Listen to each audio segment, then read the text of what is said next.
The headquarters of the Interstellar Council floated above the blue rings of a quiet planet, shining like a cluster of silver lanterns.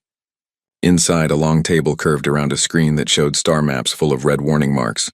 Officers, diplomats, and scientists sat in neat rows, all looking tired. For months they had been trying to stop the war between the Allied worlds and the Drakari Dominion. Nothing worked. Every plan turned into another deadlock, and every meeting ended with the same heavy silence. Admiral Harlan rubbed his forehead. "We have tried everything," he said. "The Drakari refuse every treaty. They only talk about honor and strength." Counselor Yina tapped her pen on a datapad. "We need someone different. Someone who can break their rhythm." Around the table, people exchanged hopeless glances. Then Lieutenant Mira, the youngest in the room, spoke up with a nervous smile. "What about Captain Elias Rourke?" Several eyebrows went up. "Rourke?" Harlan asked. "The one who solved the supply crisis by swapping the cargo labels?" "That's him," Mira said. "He has a talent for impossible problems. And he's, well, unpredictable." A few people chuckled. Someone muttered, "He once convinced pirates to guard a shipment of seedlings just because he told them the plants were rare pets." The room brightened with quiet laughter. After weeks of tension, even a small joke felt like fresh air. "Send Rourke to talk peace with the Drakari," Mira said, half teasing. "Maybe he'll confuse them so much they'll give up fighting." More laughter followed. No one truly believed a single man could sway the Dominion, but the idea was amusing. The officers began spinning stories. Rourke teaching the Drakari card tricks, Rourke asking for a tea party in their war room. The picture was so absurd that for the first time in days people smiled. Admiral Harlan leaned back. "All right, let's send him," he said, still smiling. "If nothing else, we could use the distraction." They wrote the assignment that evening. Officially, it was a diplomatic mission. Meet the Supreme Warlord of the Drakari and discuss a truce. Secretly, it felt like a prank shared among weary minds. The next morning, Captain Elias Rourke arrived at Dock 9, whistling as he walked. He was tall, with sun-browned skin and eyes that always seemed to hold a private joke. His uniform was clean but relaxed, sleeves rolled up. A battered leather strap crossed his chest, holding a small satchel. Inside the hangar, a slender shuttle waited, its silver hull polished to a mirror shine.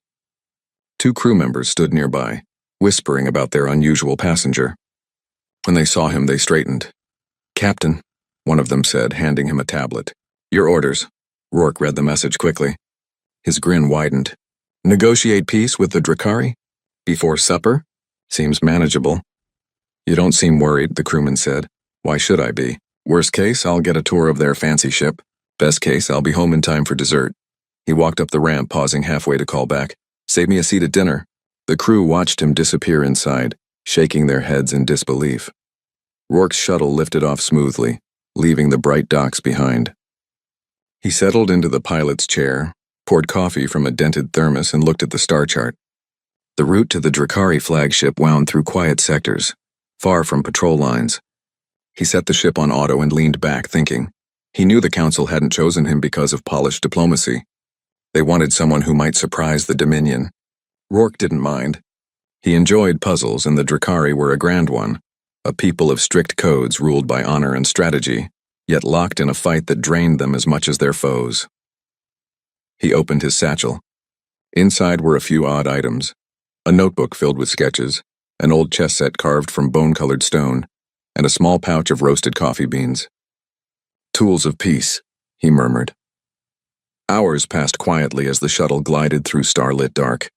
Rourke studied reports on the Drakari, their rituals, their games, their love of contests that proved cleverness without harm.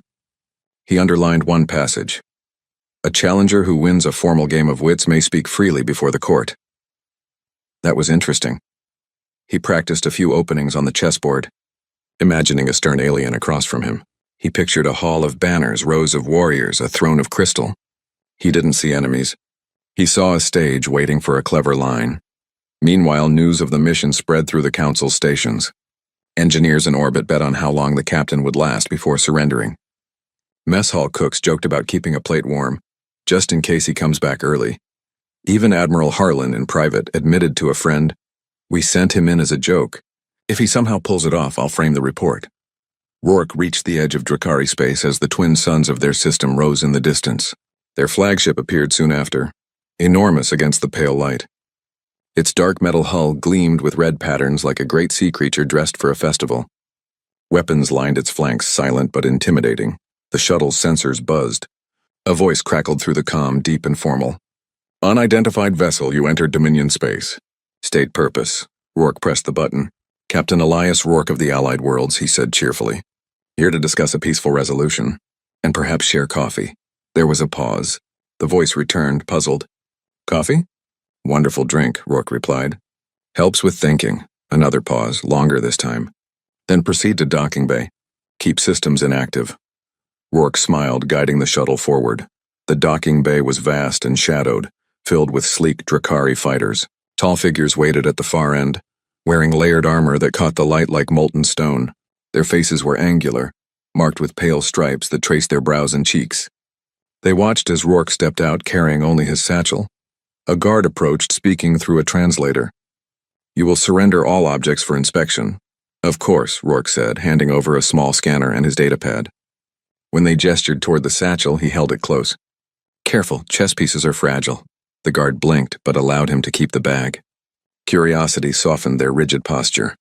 Rourke followed them through metal corridors, noting every symbol carved into the walls. He admired the patterns, murmuring compliments that made some guards glance at each other with faint surprise. Few visitors treated their art with such ease. At last they entered a great chamber high as a hangar. Banners of red and silver hung from the ceiling. At the center stood a dais where the Supreme Warlord sat, dressed in robes of black and gold. His eyes were bright amber, calm yet alert. The guards announced the visitor. Rourke bowed politely. Elias Rourke, at your service.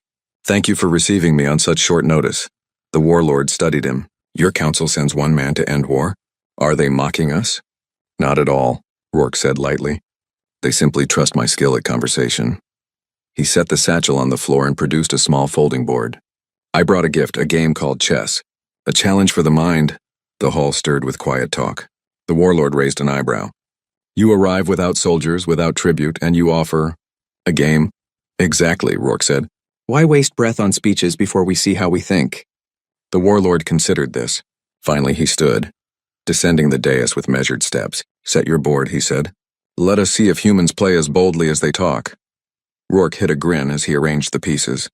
Around them, guards and attendants gathered in a circle, whispering about the strange envoy who dared greet their leader with carved stones instead of formal pleas. The captain looked at the amber-eyed ruler, calm as a man about to enjoy afternoon tea. Inside he felt the first sparks of excitement. The match hadn't started yet, but already the board was his field. And the war, perhaps, was only another puzzle. Back on the Allied flagship far away, Mira watched the live feed from the shuttle's beacon. She saw Rourke sitting across from the towering warlord, hands resting lightly near the pieces. She shook her head with a smile. They really sent him in as a joke, she whispered. But if anyone can turn a joke into history, it's Elias Rourke. And somewhere deep in the Drakari flagship, under banners that told stories of proud battles, a new story was about to begin, one that would test patience, courage, and the quiet power of clever words. The game board between Captain Elias Rourke and the Supreme Warlord gleamed under the soft lights of the great chamber. The pieces, carved from pale stone and dark crystal, caught every flicker of brightness. Around them, guards stood in a wide circle, silent but alert. Servants whispered from the edges, unsure whether they should prepare a treaty table or a cell. Rourke sat with his elbows resting lightly on the table. He studied the warlord, who watched the pieces as if they were living things. Rourke's calm smile hid the small thrill that ran through him. It wasn't every day that a human officer sat across from one of the most respected leaders in the galaxy. White moves first, Rourke said in a friendly voice. The warlord looked at him with faint amusement. Then you begin, Captain. Rourke moved a pawn forward, slow and easy. Thank you. He glanced around the hall as if it were a pleasant cafe instead of a chamber inside a warship. The warlord's advisors exchanged confused looks. The game started quietly, but the tension in the room was clear. Each click of a chess piece against the board sounded louder than it should. Rourke kept his tone light, speaking as if they were two neighbors sharing an afternoon. This ship is impressive, he said. The design of the walls, those shapes, are they family marks? They are histories, the warlord replied. His voice was deep yet smooth. Each pattern tells of a victory or a lesson. They remind our people of who we are. Beautiful, Rourke said sincerely. Your engineers must be proud. A faint nod was the only answer, but some of the guards stood a little straighter, pleased by the compliment. As the match continued, Rourke began to see the warlord's rhythm. The Drakari leader played with sharp precision, preferring bold strikes. Rourke countered with quiet moves, never rushing, always leaving small questions on the board. He watched the warlord's face, noting every thoughtful pause. He spoke in soft tones between turns. You know, our historians say peace can be as honorable as contest. Sometimes it takes more courage to lay down arms than to lift them. The warlord looked up, amber eyes steady. Our honor is to defend what is ours. Understandable, Rourke replied. But even the strongest warrior needs time to grow gardens, teach young ones, enjoy songs. Endless battle steals those treasures. For a heartbeat, something like a shadow passed over the warlord's features. Perhaps memory. Perhaps a thought left unspoken. He moved a rook, then folded his hands. Servants entered with trays of refreshments, cool water in crystal cups, fruit cut into bright shapes, thin bread flavored with herbs. Rourke thanked them warmly. He poured water for both himself and the warlord, as if it were the most natural thing. The warlord raised an eyebrow but accepted the gesture. You seem sure of yourself, Captain, the leader said. Rourke chuckled. Not sure, just curious. Curiosity keeps life interesting. And you believe curiosity will end war? Sometimes, Rourke said. If people become curious about each other, they stop seeing enemies. They start seeing neighbors. The warlord didn't reply, but his fingers brushed the chessboard as though testing the idea. Outside the chamber, word spread through the ship about the strange human. Crew members drifted near the hall's doors, listening for scraps of conversation. They were used to stiff negotiations, not quiet jokes and gentle compliments. Some began to wonder if this unusual visitor could truly change anything. After nearly an hour, the board showed a clear story. Rourke had built a steady pattern, guiding the game without rushing. The warlord leaned closer, realizing his position was under gentle pressure. Rourke sipped water, eyes warm, not smug. You enjoy this contest, the warlord said. I enjoy learning how another mind works, Rourke replied. Games are stories told without words. The warlord considered, then moved his queen. Rourke responded with a knight blocking a path. The warlord laughed quietly, a rare sound, deep and rich. The hall stiffened in surprise. Even the guards glanced at each other. You are bold, the warlord said. Few would play so lightly with me. I play with respect, Rourke corrected gently. Lightness doesn't mean carelessness. For the first time, the warlord's posture softened. He leaned back and studied the human officer with new eyes. When the game paused for a moment, Rourke opened his satchel. From it, he took a small sealed jar filled with dark beans. The scent of roasted coffee spread through the room. Drakari nostrils twitched. They were unused to the smell, but curious. What is that? The warlord asked. A drink from Earth, Rourke said, placing the jar on the table. We brew it with water, share it with friends, drink it when thinking through problems. Would you like to try? The warlord tilted his head.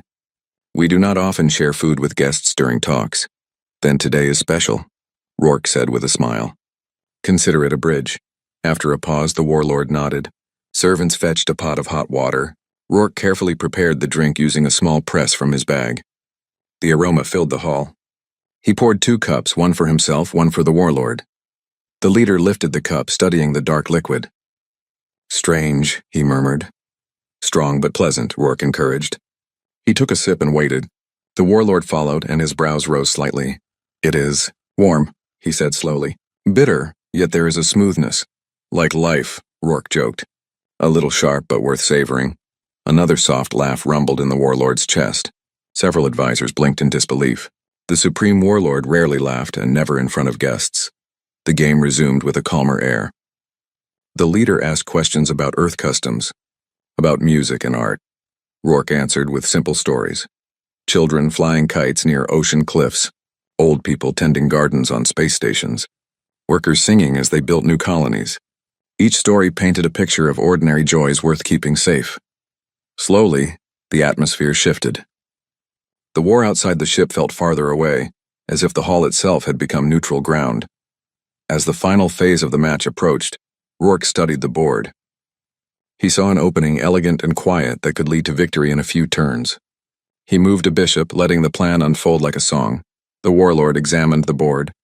A crease appeared between his brows. He saw the danger, but his own pieces were trapped by their earlier steps. He looked at Rourke with calm respect. You play with patience, the leader said. Patience keeps me from missing opportunities, Rourke replied. Rushing spoils good endings. Piece by piece, the human pressed forward, careful not to make the win seem like a strike. When at last he placed his queen gently beside the warlord's king, he spoke softly. Checkmate. The room held its breath. The warlord gazed at the board, then nodded. You have skill, Captain. Thank you, Rourke said. But the real prize isn't winning. It's what comes after. The warlord stood tall and steady. He looked around at his people, then back at Rourke. By our custom, the victor of a test of minds may speak freely before the court. You have earned that right. Rourke inclined his head. I appreciate the honor. He gathered the chess pieces carefully, placing them in the satchel. Then he rested his hands on the table. I came here not to command but to offer, he said, voice even. Your people are strong, wise, proud. My people respect that. But this war costs everyone time, lives, future hopes. I believe we can find another path. The warlord listened, expression unreadable. Around them, guards and advisors leaned closer, caught by the quiet conviction in Rourke's tone. Beyond the hall, the ship's corridors hummed with speculation. Crew members whispered, the human has finished the game. What will he ask now? Will the warlord listen? Inside, the leader stepped closer to Rourke. You speak with confidence, he said. I speak with faith, Rourke answered.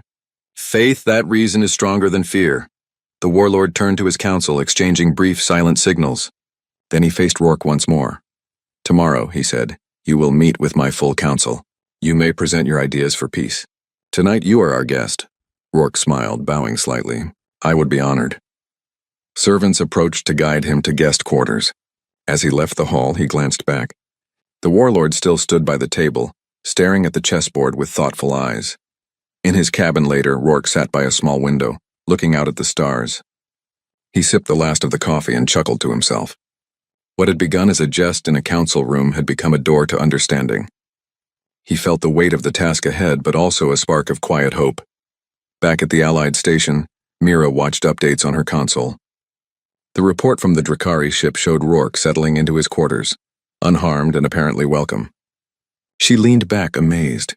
They sent him in as a joke, she whispered, smiling.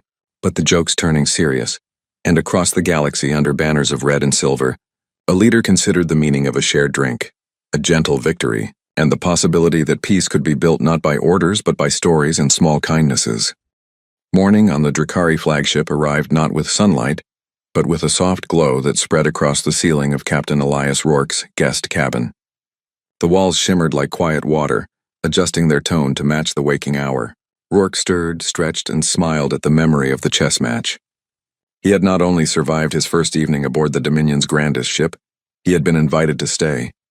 He washed, dressed in his neatly pressed uniform, and poured the last of his coffee beans into the small press he kept. As the dark liquid brewed, he gazed through the oval window at the stars. Beyond them lay the Allied worlds, waiting for word that peace might still be possible. Rourke gathered his satchel. Inside were the chess pieces, his notebook, and a simple pen. He paused, tapping the notebook thoughtfully. Overnight he had written observations, the rhythm of the guard's steps, the layout of the hall, the way the warlord's expression softened at talk of gardens and music. Small details, but to Rourke, they were clues to a puzzle. A gentle chime at the door announced visitors. 2 Drakari attendants entered, bowing slightly. The Supreme Warlord requests your presence at breakfast, one said through a translator. Rourke gave a gracious nod. Lead the way. The breakfast chamber was far more welcoming than the austere hall of the night before. A round table stood near a wide viewport, through which a nebula shone like spilled paint. Platters held bright fruits, steaming breads, and small dishes filled with fragrant herbs. The warlord sat at the head, his posture formal yet calm. Good morning, Captain, he said. I trust you rested well? Like a star in a quiet orbit, Rourke replied, taking his seat. Thank you for the kind quarters. The warlord gestured toward the food. Eat, we speak after. Rourke sampled a slice of pale fruit. It was cool and sweet with a hint of spice. Delicious, he said. You could start a restaurant chain across the galaxy with these. The leader raised an eyebrow, half amused. Perhaps peace would be simpler if trade of recipes were our only concern. Now that, Rourke said with a grin, is the kind of treaty I'd sign. As they ate, attendants filled cups with a warm, clear drink that smelled faintly of mint. Rourke watched how carefully the Drakari handled each item. No clattering, no rushing. Even at breakfast, their culture prized balance and respect. He mirrored their calm movements, which earned him an approving nod from one advisor. When the table was cleared, the warlord spoke. Today you will address my council. They are cautious, as you might expect. Many believe the war is the only way to protect our honor. Rourke leaned back thoughtfully. May I ask, what does honor mean to the Drakari? The warlord folded his hands. To us, honor is the keeping of one's word, the guarding of our homes, the strength to meet challenges directly. That is a fine definition, Rourke said. On Earth we have a similar idea, but we also believe honor is shown when we keep promises of kindness, not only promises of defense. The leader studied him for a moment, then stood. Come, the council waits. They walked through wide corridors lined with banners stitched in silver thread. Crew members stopped to watch as the human passed, their eyes bright with curiosity. Rourke offered a friendly nod or quiet greeting to each group. The air in the ship felt different from the day before, less guarded, more questioning. The council chamber was shaped like a ring. 12 seats, each carved from deep green stone, surrounded a round platform. Advisors in elegant robes sat with calm dignity. The warlord took his place at the highest seat and motioned for Rourke to stand in the center. A hush settled as the human looked around the circle. He took a breath, steady and gentle.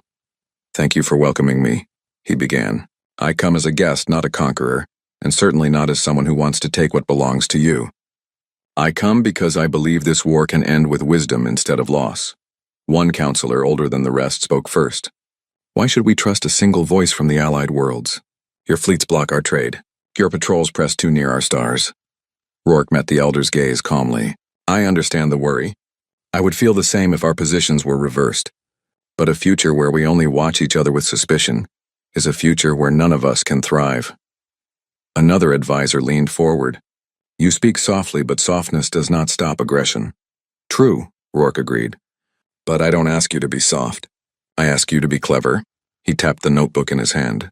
Strength without thought is like a ship without a helm. You can move fast, but you don't know where you're going. A ripple of quiet moved through the chamber. The warlord watched, expression unreadable. Rourke shifted his tone, weaving in small stories. He spoke of a farming colony where Drakari and allied settlers once traded tools during a season of storms. He told of an Earthchild who shared a simple song with a Drakari visitor, and how the alien had sent back a new melody in return. He described how his own crew longed to go home not as winners or losers, but as neighbors to those across the stars. As he talked, he saw shoulders lower, brows ease. Even the skeptical elder leaned slightly closer. Rourke ended with a gentle question. Is it not better to teach our young ones how to build than how to hide? The room stayed silent for a long moment. Then the warlord spoke. You speak as if you understand us well. I try to listen, Rourke said simply. That is all. After the meeting, the council recessed for private discussion. The warlord invited Rourke to walk with him along a balcony that circled the ship's observation dome. Stars stretched endlessly around them, glowing like silver dust. You interest my people, the leader said. They expected an argument filled with demands. Instead, you offered pictures of peaceful life. Pictures are powerful, Rourke said. They give a reason for peace beyond treaties. The warlord glanced sideways at him. Do you truly believe peace is possible? I do, Rourke replied. Because I've seen how quickly respect can grow when people share a table, a game, even a drink. The warlord's lips curved faintly. Your coffee? Exactly. Later that day, Rourke explored the ship with an escort. He asked thoughtful questions about the engines, admired the gardens hidden in small courtyards, and thanked each crew member who explained their tasks. Everywhere he went, he left a trail of surprised smiles. In one quiet corner, he found a group of young Drakari cadets studying a holographic map. They hesitated as he approached, unsure if they were allowed to speak. Rourke crouched to their level. What are you learning? He asked. Star routes, one cadet said shyly. May I? Rourke traced a line across the map, pointing out a safe path near a comet belt. That route is tricky because of drifting ice. You'd need patience to cross. The cadets laughed softly, delighted by his easy manner. When he left, they whispered among themselves, voices full of new wonder about humans. That evening, Rourke was invited to dine with the council again. The table was brighter than before, decorated with small crystal lamps. The talk turned lighter, with advisors asking about Earth festivals and space sports. Rourke answered with humor, telling stories of odd competitions, rolling barrels across moon craters, racing small hovercraft through asteroid tunnels. Laughter flowed around the table like water. The warlord listened, occasionally adding a remark. His gaze, though steady, held a flicker of warmth. Rourke sensed a bridge forming, plank by plank. When the meal ended, The warlord gestured for Rourke to follow him back to the hall where the chessboard still waited. The pieces had not been touched since their match. "You surprised me yesterday," the leader said, standing by the table. "Not only with your play, but with how you used it to open conversation." "Games have a way of showing character," Rourke said. "You see how someone thinks, whether they rush, wait, or look for creative paths." The warlord nodded slowly. "You are unlike any envoy we have met. I take that as a compliment." "Perhaps," the leader said with a faint smile. "Tomorrow we speak again. If your words can convince my council, perhaps we may call an end to fighting." Rourke inclined his head. "Then I'll do my best." Back in his quarters, Rourke sat by the window once more. He wrote in his notebook, "Patience is working. Curiosity softens suspicion. Keep focus on shared future." He added a small sketch of the chessboard, marking the move where the warlord's guard had first lowered. He looked at the stars, feeling the hum of the ship under his boots. Somewhere out there, fleets waited for commands. Yet inside this vessel, a handful of conversations and a quiet game had begun to shift the weight of an entire war. Rourke set down his pen and smiled. It was not victory yet, but it was progress, the kind that could last. And if progress meant another day of stories, gentle jokes, and cautious trust, he was ready. In another room, the warlord stood alone, gazing at the same stars. He thought of the chess match, the stories of gardens and music, the warm drink shared over a quiet board. A small, unfamiliar sense of hope stirred in him. Perhaps, he thought, there was strength in listening as well as leading. The next day began with a low chime that rolled through the corridors of the Drakari flagship. It was a calm sound like a bell at the edge of a lake. Captain Elias Rourke woke at once, stretching as the soft light spread across his cabin. He felt rested but alert. Today would be important. By nightfall, the long shadow of war might finally lift. He poured water into his small press, letting the coffee scent rise and fill the room. As he sipped, he studied his notes. He had written short phrases in clear letters. Honor is care for the future. Games build trust. Respect traditions, offer clear gains. He tucked the notebook into his satchel beside the chess set. Then he took one last look at the stars through the oval window before stepping out. 2 attendants waited in the hallway. "Captain," one said gently through a translator, "the council will meet soon. The Supreme Warlord asks that you join him for a short walk first." Rourke smiled. "A walk sounds perfect." They led him to a quiet observation balcony high above the ship's main decks. The warlord stood there, hands folded behind his back, gazing at the silver-blue glow of a nearby nebula. He turned as Rourke approached. "Good morning, Captain," he said. "I thought we might look at the stars before we face debate." Rourke joined him by the rail. "A fine idea. Stars put everything into perspective." For a moment they stood in companionable silence. Then the warlord spoke. "My council is divided. Some see merit in your words. Others worry that peace will make us seem weak." "That's a fair worry," Rourke replied. "But I don't think peace makes anyone weak. It shows strength of a different kind, the strength to build instead of break." The leader studied his face, amber eyes steady. "You speak as though you know my people well." "I don't," Rourke said softly. "But I've listened, and I know what it's like to want safety for your friends, your home. That wish is the same everywhere." A faint smile touched the warlord's lips. "Let us see if your calm voice can steady the council." The council chamber was brighter than the day before. Sunlight from a nearby star filtered through panels in the ceiling, casting pale gold on the polished floor. The 12 advisors sat waiting, robes draped neatly over their shoulders. Some looked thoughtful, others guarded. Rourke stepped into the center circle and bowed. "Thank you for seeing me again," he said with quiet confidence. The warlord addressed the council. "Captain Rourke has been invited to present a proposal for ending the conflict. We will hear him without interruption, then speak in turn." Rourke nodded gratefully. He opened his notebook, glanced at a single line, then began. "I stand here as one voice," he said, "but behind me are millions, humans and Drakari alike, who wish to see their families grow in peace. A war can start from fear, from pride, from misunderstanding. Ending it takes something rarer, courage to imagine a better future." He paced slowly as he spoke, meeting each advisor's eyes. "I do not ask you to forget honor. I ask you to expand it. Honor can mean guarding not only borders but hopes. It can mean guiding your people toward trade, learning, and shared stories." One advisor frowned. "Fine words, Captain, but talk does not mend a broken road. What of the resources lost in this war? What of the fleets guarding our borders?" Rourke nodded. Those are real concerns. Here is my thought. A partnership of rebuilding. Allied engineers will help restore trade lanes.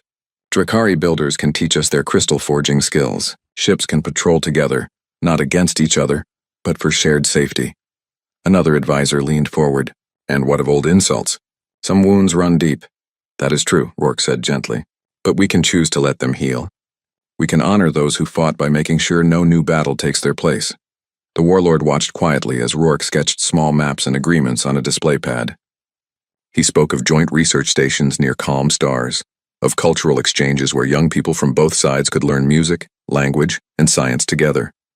He described shared markets filled with woven fabrics, metalwork, and earth's simple pleasures like fresh bread and bright flowers. The ideas painted pictures in the air, images of unity rather than loss. Even the sternest advisors seemed to soften, if only slightly. When Rourke finished, he closed the notebook and stood calmly. I don't expect every answer today, he said. I only ask that you consider what kind of legacy you want for your children's children. The room remained silent. Then the eldest advisor spoke. This human reminds me of a teacher I once had long ago. She said wisdom is the ability to see many paths, not just the one directly ahead. He looked at Rourke with clear eyes. Perhaps we must look again. The council withdrew to a side chamber, leaving Rourke with the warlord. They waited in quiet. Rourke studied a banner embroidered with silver threads, tracing its curves with his gaze. You are calm, the warlord observed. I've learned that worry doesn't make people listen faster, Rourke said, smiling faintly. Minutes stretched. Then the council returned. The eldest advisor spoke for them all. Captain Rourke, we have considered your words. We see a chance to end this war with dignity. We are willing to discuss a treaty. Rourke inclined his head, relief passing across his face like sunlight breaking through clouds. Thank you. The warlord stood. Let us prepare an agreement, he said. Our scribes will draft terms based on your outline. If we succeed, we shall sign before the evening meal. As the day unfolded, scribes worked with quiet focus, shaping formal words from Rourke's ideas. The captain moved among them, clarifying points, suggesting simple language instead of heavy law. He encouraged small gestures, a shared emblem on patrol ships, a festival to mark the first year of peace. Each touch wove warmth into the text. By late afternoon, the document was ready. It was shorter than most treaties, clear, respectful, and full of promises to create rather than destroy. The warlord read it carefully, then passed it to the council. One by one, they nodded. Bring Captain Rourke's pen, the warlord said at last. Rourke offered his own pen with a small grin. Good thing I carry spares. The leader signed first, bold strokes marking the end of years of distrust. Each advisor followed. When the final mark was made, Rourke added his name at the bottom, steady and neat. A quiet ripple moved through the chamber. It was not loud cheering, but something deeper. A sigh of release, a recognition that a heavy weight had been set down. Evening light stretched across the viewport as Rourke joined the warlord on the balcony. The treaty lay sealed on a crystal stand behind them. Beyond, stars twinkled against velvet space. You have done something remarkable, the warlord said. I did not expect a single person to move us so far. It wasn't only me, Rourke replied. It was the readiness already inside your people. I just helped it rise. The warlord looked at him with quiet respect. You will dine with us tonight. After that, you may carry word to your council that peace has begun. Rourke's eyes brightened. I'll be glad to, and I'll finally get back to dinner before it cools. The warlord raised an eyebrow. Dinner is your reward? It's tradition on my ship, Rourke said, laughing softly. We keep a plate warm for the brave. The leader gave a rare smile. Then let us make sure it is a fine plate. The dining hall was prepared with care. Long tables gleamed beneath soft lanterns. Platters overflowed with roasted roots, sweet fruits and tender grains seasoned with herbs. Musicians played gentle notes on instruments that looked like silver shells. For the first time in many cycles, the Drakari flagship felt less like a fortress and more like a home. Rourke sat between the warlord and the eldest advisor. Conversation flowed easily. They discussed trade routes, school exchanges, and even friendly competitions in sports and art. Someone asked Rourke about Earth's favorite dishes, and he promised to send recipes for stews and pies. Halfway through the meal, the warlord raised a cup. To new beginnings, he said. To new beginnings, the council echoed. Rourke lifted his glass as well, feeling a quiet pride. He had not used force or threats. He had offered respect, wit, and a steady hand, and it had been enough. As the last notes of music faded, Rourke thanked his hosts and returned to his cabin. He looked once more at the treaty stored safely in his satchel. Soon he would carry it home, proof that even the smallest missions could hold the largest meaning. He sat by the window gazing out at the calm sweep of space. The stars looked a little closer now, as if leaning in to listen. He thought about the friends waiting for news, about Mira back on the Allied station, about the cooks who had joked about saving a plate for him. He imagined walking into the mess hall, treaty in hand, and seeing their faces light with surprise. Rourke chuckled quietly. "Before dinner," he whispered, almost to himself. The phrase sounded light, but behind it was the truth that sometimes the simplest words mark the biggest moments. In another chamber, the warlord stood with his advisors. They looked at the treaty one last time, their eyes thoughtful but calm. "This is a wise course," the eldest said. The warlord agreed. "It began with a chessboard," he murmured. "Perhaps that is how peace often begins, with a small game and an open mind." That night, under banners that once told only stories of battle, a new tale was added, of a human who came as a jest and, with patience and a few quiet ideas, brought an end to years of strife, just in time to enjoy a warm meal. Captain Elias Rourke rose early on the day he was to leave the Drakari flagship. The lights in his guest cabin were still soft, mimicking the first pale glow of dawn. He stood by the oval window for a long moment, watching a cluster of stars drift like silver dust across dark space. The treaty lay in a neat folder on his desk, its pages marked with the signatures of two civilizations. The sight filled him with quiet pride. He poured the last of his coffee into a small cup and let its warmth settle him. Today was not about speeches or games. It was about carrying home a message of calm and cooperation. He packed his satchel carefully, notebook, chess set, treaty, pen. Everything that mattered fit inside one modest bag. A gentle knock came at the door. When he opened it, two Drakari attendants bowed. "Captain," one said through the translator, "the Supreme Warlord asks you to join him for breakfast before you depart." Rourke nodded with a friendly grin. "Lead the way." The breakfast chamber looked brighter than before, as though the ship itself felt lighter. Platters of fruit and warm bread waited on a polished table near the wide viewport. The warlord stood there, dressed in formal robes trimmed with soft silver. "Good morning, Captain," he said. "You leave us today." "I do," Rourke replied, taking his seat. "But I hope I leave as more than just a visitor." "You leave as a friend," the warlord said simply. They shared a calm meal. Speaking of small things, the stars they would pass on the route, the quiet gardens hidden in the ship's inner decks, even the music played during the treaty signing. At one point, the warlord lifted his cup and studied the human carefully. "You are unlike anyone we have met," he said. "You came alone without threats, and yet you moved an entire council." Rourke smiled. "Sometimes it helps to travel light." The warlord's amber eyes softened. "Take this." He handed Rourke a slim crystal rod engraved with silver lines. "It is a symbol of mutual trust. Show it to your council so they know you carry our respect." Rourke accepted the gift with a small bow. "I'll keep it safe." After breakfast, they walked together through the corridors toward the docking bay. Crew members lined the walls as they passed, offering small bows or polite nods. Some even smiled, their eyes bright with curiosity and hope. Rourke greeted each with an easy warmth, sensing how much the mood of the ship had changed in just a few short days. At the ramp to his shuttle, the warlord stopped. "Carry our goodwill to your people," he said. "Tell them we expect friendship, not only words on a page." "You have my promise," Rourke said. He extended his hand. The warlord looked at it for a moment, then clasped it firmly. A quiet cheer rose from a few nearby attendants. Rourke climbed aboard the shuttle, gave a final wave, and settled into the pilot's chair. As the hatch closed, he exhaled slowly, letting the hum of the engines calm him. Through the viewport, he saw the warlord and his advisors standing tall, banners behind them swaying gently in the filtered air. The shuttle detached from the flagship and glided into the open sky. Behind it, the massive vessel seemed less like a weapon and more like a guardian of new promises. Rourke set the course for the Allied station and leaned back, sipping the last of his coffee. For a few minutes, he simply watched the stars, letting the quiet soak in. Midway through the journey, he opened his notebook. On the final page, he wrote, "Treaty signed. Trust earned. Proof that patience, humor, and respect can shape the future." He paused, then added with a grin, "Home before dinner." At the Allied station, word of his approach spread quickly. Technicians paused at their screens. Engineers in grease-stained uniforms leaned against railings, whispering. Officers straightened their jackets, curious and cautious. Nobody was quite sure what to expect. The last message they had received from Rourke had been a short text. Everything fine. Bring a plate.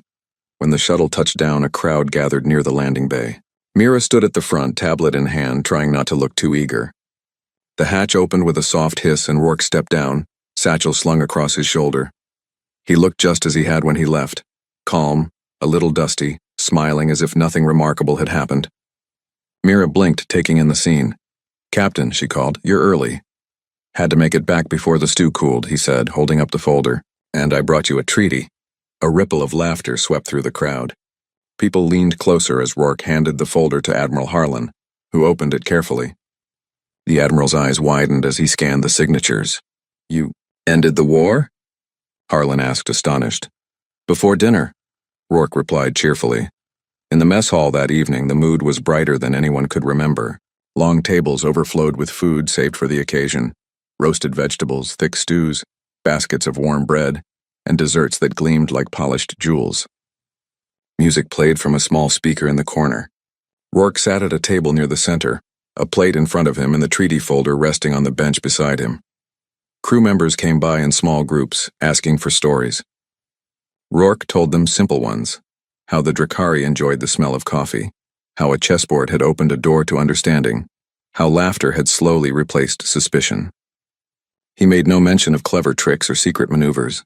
He spoke instead of listening, of steady words, of the value of sharing a drink even in the middle of tension. As he spoke, others began adding their own jokes and hopes. Someone proposed starting a peace cafe on the station. Another suggested a friendly chess tournament between humans and Drakari guests. Even the usually stern engineers promised to build a proper kettle for brewing coffee. Rourke laughed along, grateful for the warmth. The treaty sat quietly beside him, its presence a reminder that serious work could live inside the simplest stories. Over the next few days, messages traveled between the station and the Drakari flagship. Teams planned to visit each other, trade schedules for cultural programs, and send supplies to repair damaged routes. The tension that had once filled every report began to fade, replaced by careful optimism. On the third morning, Mira found Rourke in the observation deck, looking out at the stars with a mug of tea in his hands. "Captain," she said, joining him, "everyone keeps talking about you. They say you walked into the heart of the Dominion with nothing but a chessboard and a smile." Rourke chuckled softly. "Let them talk. Stories grow faster than vines, but it's true," she insisted. "You turned a joke assignment into a real solution." Rourke looked at her kindly. "It wasn't just me. The Drakari were ready to listen. They just needed someone to ask them to." Mira studied him. "Still, people are calling you the man who ended the war before dinner." He shook his head, amused. "That makes it sound easier than it was. But I suppose it's better than the man who almost missed dessert." They both laughed, the sound echoing gently against the observation windows. Weeks later, the first Drakari shuttle arrived at the Allied station carrying cultural envoys and crates of gifts, woven banners, delicate crystals and spices from distant gardens. Rourke greeted them at the landing bay, offering his own small gifts in return: handwritten recipes, simple maps, and a jar of roasted coffee beans. As the visitors stepped inside, the air around the station changed. It was the beginning of a new chapter. Officers and engineers who once spoke only of defense now planned shared concerts and learning centers.